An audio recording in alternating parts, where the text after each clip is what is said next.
बिस्मिल्लाहिर्रहमानिर्रहीम। अस्सलाम वालेकुम। उम्मीद है कि आप सब लोग खैरियत से होंगे। व्यूअर्स, आज की इस वीडियो में हम जो टॉपिक डिस्कस करने जा रहे हैं वो है फर्स्ट ईयर कॉमर्स के स्टूडेंट्स के लिए और सब्जेक्ट है प्रिंसिपल्स ऑफ कॉमर्स 1। टॉपिक है हमारा channels of distribution.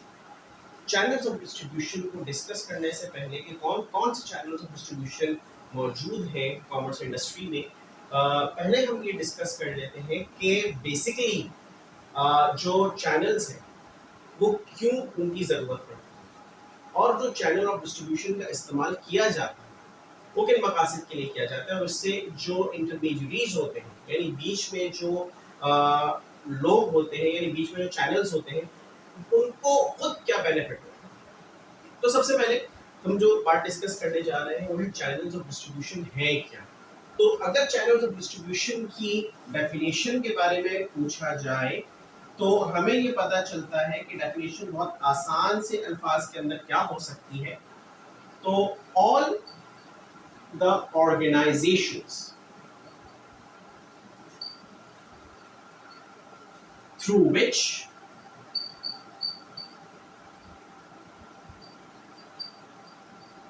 any product must pass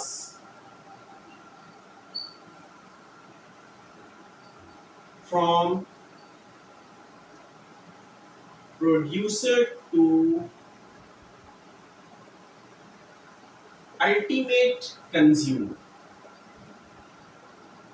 यानी इस आसान तरीन डेफिनेशन से हमें पता चलता है कि वो तमाम की तमाम ऑर्गेनाइजेशंस, वो तमाम का तमाम निज़ाम जिसके जरिए से कोई भी प्रोडक्ट कोई भी चीज जरूर लाजमी है कि गुजरे, कब कहां से, from the point of production यानी प्रोड्यूसर के पास से लेकर अल्टीमेट कंज्यूमर तक पहुंचने में उसे जिन जिन स्टेजेस से गुजरना है वो सारे के सारे कहलाते हैं चैनल्स ऑफ डिस्ट्रीब्यूशन। अब यहाँ पे दो चीजें हमारे सामने नजर आती हैं। कुछ ऑर्गेनाइजेशंस हमारे यहाँ ऐसे ऑर्गेनाइजेशंस हैं कि जो अपनी प्रोडक्ट की सेलिंग के लिए किसी भी किस्म के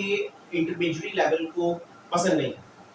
यानी वो खुद ही प्रोडक्शन करते हैं और खुद ही अपने रिटेल आउटलेट्स पर कंज्यूमर को वो चीजें सेल आउट कर देते हैं। फॉर एग्जाम्पल अगर हम देखें तो पहला वाला पॉइंट अगर हम देखें इस हिसाब से तो वो बनता है प्रोड्यूसर टू कंज्यूमर। यानी अगर हम चेन बना के बात करें तो पहले वाले पॉइंट के अंदर हम जो यहाँ पे बात लिखेंगे वो है प्रोड्यूसर से डायरेक्ट कंज्यूमर। अब इसके अंदर चूंकि बहुत सारे हमारे जो व्यूअर्स हैं वो पाकिस्तान के रहने वाले हैं, तो इसी हिसाब से अगर मैं एग्जांपल कोट करूँ यहाँ पर तो बहुत सारी ऐसी एग्जांपल्स हमें नजर आती हैं कि जहाँ पे प्रोड्यूसर्स खुद ही जो है वो प्रोड्यूस करते हैं और अपने ही आउटलेट्स के ऊपर उसे सेल करते हैं। बहुत सारी फुटवेयर आउटलेट्स मौजूद हैं और इसके अलावा कुछ हमारे जो लेदर गारमेंट्स हैं यानी कि लेदर जो प्रोडक्ट्स डिजाइन करते हैं वो लोग हमारे सामने मौजूद हैं। तो ये वो लोग हैं कि जो खुद ही अपनी प्रोडक्ट्स को, बड़े बड़े नाम मौजूद हैं वैसे तो, खुद ही अपनी प्रोडक्ट्स को डिजाइन करते हैं और खुद ही अपनी प्रोडक्ट्स को अपने आउटलेट्स के ऊपर सेल करते हैं, यानी किसी भी किस्म के इंटरमीडिएट लेवल को ये यूज नहीं करते। इससे सबसे बड़ा फायदा इन्हें क्या होता है कि जितना भी कॉस्ट आती है उस कॉस्ट को वो कॉस्ट जो है बेसिकली हर लेवल के ऊपर बढ़ती चली जाती है। यानी कि पहले अगर कोई प्रोड्यूसर अपनी प्रोडक्ट को प्रोड्यूस कर रहा है, प्रोडक्शन कर रहा है, तो प्रोडक्शन पे कॉस्ट आ रही है और डायरेक्ट अगर वो कंज्यूमर को खुद ही अपने आउटलेट पे सेल कर रहे हैं तो बीच में जितने इंटरमीडिएट लेवल्स के जो प्रॉफिट था वो कट डाउन होकर सारा का सारा प्रोड्यूसर को खुद ही चला जाता है। यानी इसका एक सबसे बड़ा बेनिफिट ये है कि प्रॉफिट मार्जिन इस वाले चैनल के अंदर, फर्स्ट चैनल में बहुत ज्यादा हाई है। डायरेक्ट चूंकि इसमें प्रोड्यूसर कंज्यूमर से लिंक कर रहा है, इस वजह से इस चैनल का नाम है डायरेक्ट चैनल।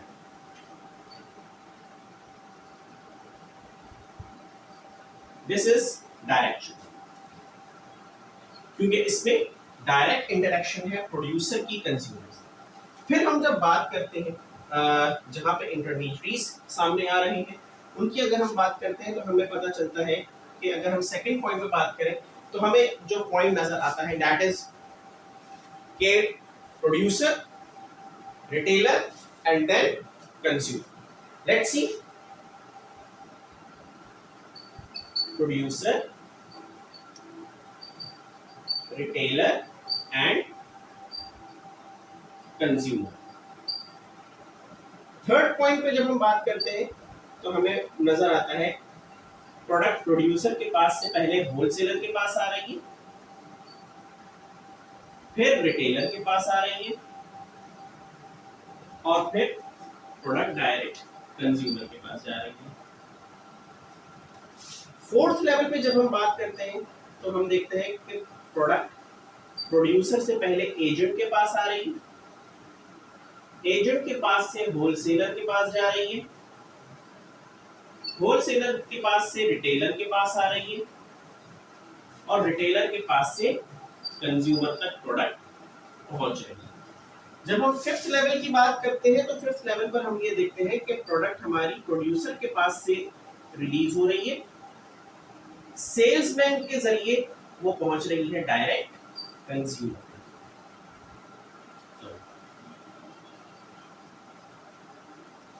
यानी ये जो चैनल्स 2, 3, 4 और 5 का मैंने यहाँ पे मेंशन किया है, इसमें पहले वाले अगर हम चैनल को देखें तो चीज प्रोड्यूसर के पास से जा रही है रिटेलर के पास और रिटेलर के पास से पहुंच रही है डायरेक्ट कंज्यूमर के पास। यहाँ पर कौन सा एक चैनल ऐसा होना चाहिए था जिसका जिक्र हमने यहाँ पे कर दिया, होलसेलर। रिटेल आउटलेट्स जो छोटी मोटी दुकानें हमारी गली मोहल्लों के अंदर होती हैं उनकी बात नहीं हो रही, ये बड़े बड़े डिपार्टमेंटल स्टोर्स की बात हो रही है, बड़ी बड़ी सुपरमार्केट्स की बात हो रही है कि वो डायरेक्ट प्रोड्यूसर से परचेज करते हैं और प्रोड्यूसर से परचेज करके डायरेक्ट कंज्यूमर को सेल करते हैं। यानी यहाँ पे जो होलसेलर का फैक्टर है वो यहाँ पे खत्म हो चुका है। जबकि हम बात करें थर्ड पॉइंट की तो यहाँ पे वो बात आती है जो हमारे गली मोहल्ले में छोटे मोटे जो दुकानदार होते हैं, जो करियाना शॉप्स होती हैं हमारी गली मोहल्ले के अंदर, मेडिकल स्टोर्स होते हैं, हम उनकी बात करते हैं तो वो सारे के सारे नंबर थर्ड लेवल पर आते हैं कि प्रोड्यूसर के बाद होलसेलर के पास माल जाता है, होलसेलर के पास से रिटेलर के पास माल जाता है और फिर रिटेलर के जरिए माल कंज्यूमर तक पहुंचता है। नंबर फोर्थ पॉइंट के अंदर जो एक एडिशन है एजेंट की, ये एजेंट कहां से आ गया? यानी कि अगर कोई प्रोडक्ट ऐसी प्रोडक्ट है कि जो कि आप डोमेस्टिकली प्रोडक्ट आपके होम टाउन में जो है वो प्रोड्यूस नहीं हो रही, आप उसको इंपोर्ट करना चाह रहे हैं, तो जब आप इंपोर्ट करते हैं तो इंपोर्ट करने के लिए बीच में एजेंट लाजमी आता है। यानी जब आप कोई चीज दूसरे कंट्री से इंपोर्ट कर रहे हैं तो वो कंट्री से आने वाली चीज पहले प्रोड्यूसर के बाद एजेंट तक आएगी, एजेंट के बाद होलसेलर, रिटेलर और फिर कंज्यूमर तक वो चीज पहुंचेगी। नंबर फिफ्थ पॉइंट के अंदर प्रोड्यूसर, सेल्समैन और कंज्यूमर, यानी आप कोई भी प्रोडक्ट पहले सेल्समैन के पास आ रही है, सेल्समैन कौन है? प्रोड्यूसर का अपना बंदा, सेल्समैन के पास आ रही है, सेल्समैन के जरिए वो प्रोडक्ट कंज्यूमर तक पहुंच रही है। अब आजकल के दौर के अंदर अगर देखा जाए तो आजकल के दौर में हर बंदा ये चाहता है, हर प्रोड्यूसर ये चाहता है कि उसका प्रॉफिट मार्जिन ज्यादा से ज्यादा हो। उस सूरत में जो चैनल यूज किया जाता है बहुत सारी जगहों पे वो ये वाला फर्स्ट चैनल मौजूद है जिसे डायरेक्ट चैनल कहा जाता है। चूंकि इस चैनल के अंदर कोई इंटरमीडिएट लेवल मौजूद नहीं है, यानी कोई डायरेक्ट प्रोड्यूसर की इंटरेक्शन कंज्यूमर से, जैसे मैंने कहा इसको डायरेक्ट चैनल कहते हैं। इसके अलावा बाकी ये चार जो है ये सारे के सारे आपकी जिस कैटेगरी में फॉल करते हैं that is indirect channel. All these are indirect channels, क्योंकि यहाँ पे प्रोड्यूसर की कंज्यूमर से इंटरेक्शन चैनल्स के जरिए हो रही है, यानी बीच में कोई ना कोई इंटरमीडिएट मौजूद है। तो पता ये चला कि डायरेक्ट चैनल और इनडायरेक्ट चैनल ये वो दो चैनल्स हैं कि जिसके अंदर लाजमी है कि प्रोड्यूसर भी मौजूद हो, कंज्यूमर भी मौजूद हो। प्रोड्यूसर और कंज्यूमर के बगैर कोई चीज बनाई नहीं जा सकती, क्योंकि प्रोड्यूसर बनाने वाला है, प्रोड्यूसर बना रहा है कंज्यूमर के लिए, और बाकी सारे चैनल्स के अंदर भी ये दोनों जो लोग हैं यानी प्रोड्यूसर और कंज्यूमर वो अपनी जगह कांस्टेंट है। जो डिफरेंशिएशन आ रही है वो बीच के इंटरमीडिएट्स की आ रही है कि वो कौन लोग हैं जिनके जरिए से प्रोडक्ट आपकी प्रोड्यूसर से लेके कंज्यूमर तक पहुंच रही है। तो व्यूअर्स अब हम चलते हैं कि कौन कौन सी सर्विसेज हैं जो कि होलसेलर मिडलमैन जो है वो प्रोवाइड कर रहा है प्रोड्यूसर को और रिटेलर को, क्योंकि होलसेलर एक मिडलमैन और रिटेलर भी एक मिडलमैन की हैसियत से काम करता है। पहले हम सर्विसेज को डिस्कस करेंगे कि ये होलसेलर के बेनिफिट्स क्या क्या हैं, ये किस तरह से जो है वो असिस्ट करता है प्रोड्यूसर को और रिटेलर, यानी प्रोड्यूसर को इससे कौन कौन से फवायद हासिल हो रहे हैं और रिटेलर को इससे कौन कौन से फवायद हासिल हो रहे हैं। तो सबसे पहले हम जो पॉइंट डिस्कस करने जा रहे हैं वो है services of wholesaler to producer, यानी प्रोड्यूसर को कौन कौन से फवायद होलसेलर से हासिल हो रहे हैं। सबसे पहले फाइनेंशियल असिस्टेंस, यानी माली मुआवजा। होलसेलर जब बल्क क्वांटिटी में सारे की सारा माल जो कि प्रोड्यूसर ने प्रोड्यूस किया होता है होलसेल प्रोड्यूसर से परचेस कर लेता है होलसेलर, तो होता यह है कि वो प्रोड्यूसर का माल बिक जाता है और होलसेलर उसको पेमेंट कर देता है। जब होलसेलर उसको पेमेंट कर देता है तो प्रोड्यूसर उन पैसों को दोबारा इन्वेस्ट करता है और नई प्रोडक्शन स्टार्ट करता है। अगर होलसेलर मौजूद ना हो उस सूरत में प्रोड्यूसर को इस बात का वेट करना पड़ेगा कि कब उसका माल उसके अपने आउटलेट पर आए और उसका माल सेल, क्योंकि कस्टमर को तो आने में देर लगती है, कस्टमर तो चीजें तो एक साथ नहीं बिक जाती, कस्टमर तो आराम आराम से चीजें लेते हैं या किसी इवेंट का इंतजार करते हैं या कोई और मामला होते हैं, लेकिन होलसेलर बल्क क्वांटिटी में उससे वो सारा माल खरीद लेता है और उसको पेमेंट कर देता है, जिसकी वजह से वो इस काबिल होता है प्रोड्यूसर के मजीद प्रोडक्शन कर सके। इस हिसाब से फाइनेंशियल असिस्टेंस होलसेलर प्रोड्यूसर को दे रहा है। सेकंड पॉइंट की बात करें, रिस्पांसिबिलिटी ऑफ डिस्ट्रीब्यूशन। होलसेलर की मदद से प्रोड्यूसर इस काबिल होता है कि वो अपना सारा का सारा फोकस प्रोडक्शन पे रखे, अपनी प्रोडक्शन के अंदर एनहांसमेंट करे, अपनी प्रोडक्शन के अंदर एडिटिंग करे, उसके अंदर एडवांसमेंट लेकर आए। अगर प्रोड्यूसर खुद डिफरेंट एरियाज में जाकर अपनी प्रोडक्ट की डिस्ट्रीब्यूशन का जिम्मेदारी खुद ले ले, उस सूरत के अंदर उसका फोकस प्रोडक्शन से हट जाएगा और डिस्ट्रीब्यूशन की तरफ चला जाएगा। तो लिहाजा ये रिस्पॉन्सिबिलिटी होलसेलर ने प्रोड्यूसर के ऊपर से उठा ली और खुद जो है वो डिस्ट्रीब्यूशन का जिम्मा लिया कि वो डिफरेंट एरियाज में जाके उसकी प्रोडक्ट को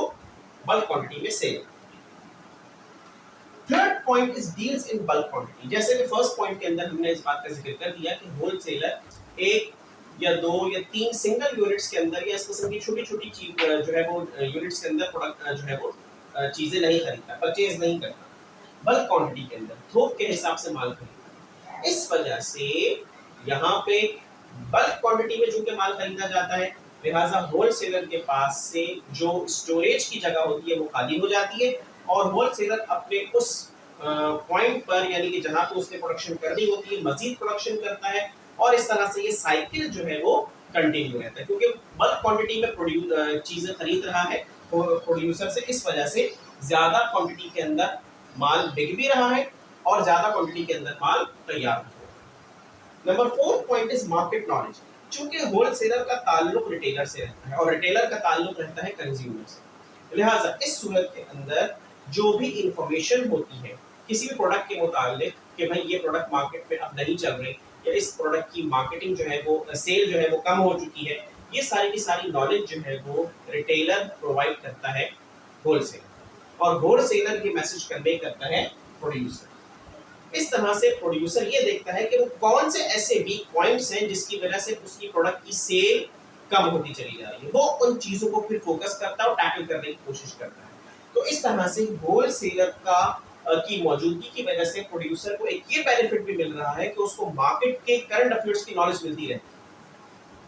fifth point is storage facility. जैसा कि अभी हमने यहाँ पे फिफ्थ पॉइंट के अंदर थर्ड पॉइंट के अंदर ये बात एक्सप्लेन की कि जब वो बल्क क्वांटिटी के अंदर खरीद लेता है तो जाहिर सी बात है कि वो बल्क क्वांटिटी में खरीदने के बाद किसी न किसी ऐसी जगह पे महफूज रखता है उसको जहाँ पे टाइम टू टाइम रिटेलर्स को वो प्रोवाइड कर सके सामान। तो लिहाजा स्टोरेज फैसिलिटी की बात अगर हम करें तो ज्यादातर वेयर हाउसेज जो पाए जाते हैं वो प्राइवेट वेयर हाउसेज वो पाए जाते हैं होलसेलर्स के, यानी होलसेलर्स बल्क क्वांटिटी में माल को खरीद के अपने गोदाम के अंदर अपने वेयर हाउस में सेव कर लेते हैं और इस तरह से जो एक स्टोरेज का खर्चा होता है वो भी प्रोड्यूसर के ऊपर से खत्म हो जाता है, क्योंकि अगर प्रोड्यूसर खुद बना के रखना शुरू कर दे अपने गोदाम में तो मसला ये होगा कि उस पर कॉस्ट लगेगी, और कॉस्ट लगेगी तो अल्टीमेटली प्रोडक्ट की प्राइस जो है वो इफेक्ट करेगी, और अल्टीमेटली जब प्रोडक्ट की प्राइस इफेक्ट करेगी तो कंज्यूमर को वो चीज महंगी पड़ेगी। लिहाजा सर्कल चलता रहे प्रोडक्शन का, और साथ ही साथ चीज रीजनेबल प्राइस पे कंज्यूमर तक पहुंचे, इकोनॉमिकल प्राइस पे कंज्यूमर तक पहुंचे, ये फैसिलिटी भी कंज्यूमर तक जो पहुंच रही है वो होलसेलर की वजह से पहुंच रही है, क्योंकि होलसेलर अपने पास माल को खरीद के महफूज रख लेता है, और प्रोड्यूसर के जिम्मे जो स्टोरेज का काम होता है, जिम्मेदारी होती है, वो काफी हद तक कम हो जाती है। Now we move towards services of wholesaler to retailers, के रिटेलर को कौन कौन सी फैसिलिटीज प्रोवाइड कर रहा है आपका होलसेलर। सबसे पहले क्रेडिट फैसिलिटी, उधार पे माल बेचना। छोटे छोटे जो रिटेल आउटलेट्स होते हैं, वो रिटेल आउटलेट्स कुछ इस तरह के होते हैं कि उनके पास इतना कैपिटल नहीं होता कि वो ज़्यादा अमाउंट में कैपिटल इन्वेस्ट करें, लिहाजा उनको ज़रूरत होती है कि वो अपनी प्रोडक्ट के को जो है वो अपनी दुकान को चलाएंगे,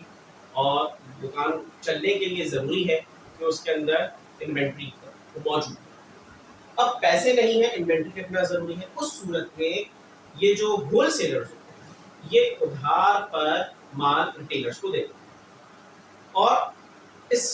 बात पे डील होती है कि अभी ये माल आपको हम उधार पे दे रहे हैं, 2 महीने बाद 3 महीने बाद आप हमें हमारे कमीशन के साथ ये पैसे रिटर्न करते हैं। इस क्रेडिट टर्म के ऊपर यहाँ पे क्रेडिट फैसिलिटी होलसेलर रिटेलर को प्रोवाइड करता है। अच्छा, मैन्युफैक्चरर्स जो है वो किसी भी किस्म की इस किस्म की एक्टिविटी में शामिल नहीं होते कि मैन्युफैक्चरर्स होलसेलर को जो है वो उधार पे माल बेचे, ऐसा नहीं होता। हाँ, होलसेलर्स रिटेलर्स को उधार पे माल सेल आउट करते हैं, इस वजह से कि उनका भी फायदा होता है इसके अंदर, और साथ साथ रिटेलर की शॉप भी चलनी शुरू हो जाती है। Second point is on time delivery. Wholesalers के अक्सर जो गोदाम मौजूद होते हैं, वेयर हाउसेज होते हैं, वो अपने अपने इलाके में होते हैं, तो लिहाजा जब भी कोई प्रोडक्ट खत्म होने वाली होती है रिटेलर के पास से, उसके शेल्फ में से जो है वो शॉर्ट होने वाली होती है, तो वो पहले से बता देता है होलसेलर को, अपनी जो उसको सप्लाई करने वाला होता है उसको बता देता है कि भाई अब ये प्रोडक्ट हमारे पास से खत्म होने जा रही है, लिहाजा इसकी डिलीवरी जो है वो कर दी जाए। अब अगर रिटेलर डायरेक्ट प्रोड्यूसर से चीज खरीदे, उस सूरत में मसला क्या होगा कि प्रोड्यूसर का जो प्रोडक्शन एरिया है, इंडस्ट्री है, फैक्ट्री है, वो तो आमतौर पे शहर से बाहर होती है। अब रिटेलर जाए लेने के लिए शहर से बाहर, कॉस्ट लगा के जाए, कॉस्ट लगा कर आए, ट्रांसपोर्टेशन एक्सपेंसेस उस चीज के अंदर इंकर्ड होते, तो लिहाजा उस सूरत में रिटेलर क्या करे, रिटेलर को तो कोई फैसिलिटी मिल ही नहीं रही, तो रिटेलर्स अपने एरिया के होलसेलर से रब्ता करते हैं, क्योंकि होलसेलर का गोदाम करीब ही मौजूद होता है। जैसे ही रिटेलर बुलाता है, अपनी पर्टिकुलर प्रोडक्ट डिमांड करता है, 1 से 2 दिन के अंदर, या अगर उसी वक्त पॉसिबल हो तो उसी वक्त वो चीज रिटेलर तक पहुंच जाती है। Third point is avoiding wastage. बहुत सारी चीजें होती हैं ऐसी कि जिनकी जो एक्सपायरी डेट होती है वो बहुत शॉर्ट टाइम की होती है, तो चूंकि होलसेलर्स बल्क क्वांटिटी में माल प्रोड्यूसर से खरीद लेते हैं और अलग अलग रिटेलर्स को सेल करते हैं, इससे होता ये है कि हर एरिया का जो रिटेल आउटलेट होता है, वहां से वो चीजें जल्दी जल्दी सेल हो जाती है, क्योंकि होता ये है कि एक पर्टिकुलर एरिया में जितने कस्टमर हैं उन्हें उस कस्टमर के हिसाब से रिटेलर उनसे होलसेलर से चीज खरीदेगा, दूसरे एरिया में जितने कस्टमर्स हैं रिटेलर उसके हिसाब से वो चीज खरीदेगा। इस तरह से बहुत सारी चीजें आउटडेटेड होने की वजह से, वेस्ट होने से बच जाती है। तो सबसे बड़ा एक फायदा कि इससे नुकसान के चांसेस कम हो जाते हैं। अगर ये काम रिटेलर खुद करे तो उस सूरत में उसको फैक्ट्री जाना पड़ेगा, वहां से वो बल्क क्वांटिटी में लेकर आएगा, जब लेकर आएगा तो हो सकता है कि वो चीज आउटडेटेड हो जाएगी, उस सूरत के अंदर वो चीज नुकसान में जाएगी, यानी कि जाया हो जाएगी। तो यहाँ पे इसका एक फायदा ये भी है कि चीजों जाया होने से बच जाती है, चीजों का ज़िया होने से महफूज है। Fourth point is suggestions to retailers। कोई नई प्रोडक्ट अगर मार्केट के अंदर आ रही है तो कस्टमर को किस तरह से अवेयर किया जाए, कस्टमर को पूछने की जरूरत ना पड़े कि ये प्रोडक्ट आपके पास मौजूद है, वो चीज सामने डिस्प्ले हो, ऐसी जगह पे डिस्प्ले हो जहां कस्टमर जैसे ही आए या कंज्यूमर जैसे ही आए उसकी नजर पड़े। तो लिहाजा ये गाइडेंस भी होलसेलर्स रिटेलर्स को देते हैं, इस किस्म की सजेशंस के प्रोडक्ट को किस तरह से चलाना है, किस तरह से प्रोडक्ट की मार्केटिंग आप कर सकते हैं एज अ रिटेलर, ये सारी की सारी फैसिलिटी भी होलसेलर के जरिए रिटेलर को मिलती है। Fifth point is supplying desirable goods, यानी कि जब बात हो रही है सप्लाइंग डिजायरेबल गुड्स तो कौन सी चीज की सप्लाई रुक रही है? Non desirable goods. तो पता ये चला कि अगर एक होलसेलर किसी, आप समझ लें कि स्पाइसेस की डिलीवरी करता है, तो स्पाइसेस की डिलीवरी की सूरत में डिफरेंट स्पाइसेस मौजूद हैं। अब डिफरेंट स्पाइसेस मौजूद हैं, एक कैटेगरी के स्पाइसेस एक रिटेल आउटलेट में मौजूद है, दूसरे खत्म होने जा रहे हैं, तो जो खत्म होने जा रहे हैं रिटेलर उन्हीं की डिमांड करेगा, बाकी चीजों की डिमांड नहीं करेगा जो उसके पास पहले से मौजूद है। तो होलसेलर उस चीज की सप्लाई करेगा रिटेलर को जो उसकी नीड हो। तो इससे ये बात पता चली कि होलसेलर के फवायद क्या क्या है प्रोड्यूसर के लिए और होलसेलर के फवायद क्या क्या है रिटेलर के। तो होलसेलर एक बहुत ही अहम तरीन मिडल मैन मौजूद है जिसके जरिए से दोनों ही इस्तेफादा हासिल कर रहे हैं, हमारा प्रोड्यूसर भी और हमारा रिटेलर। तो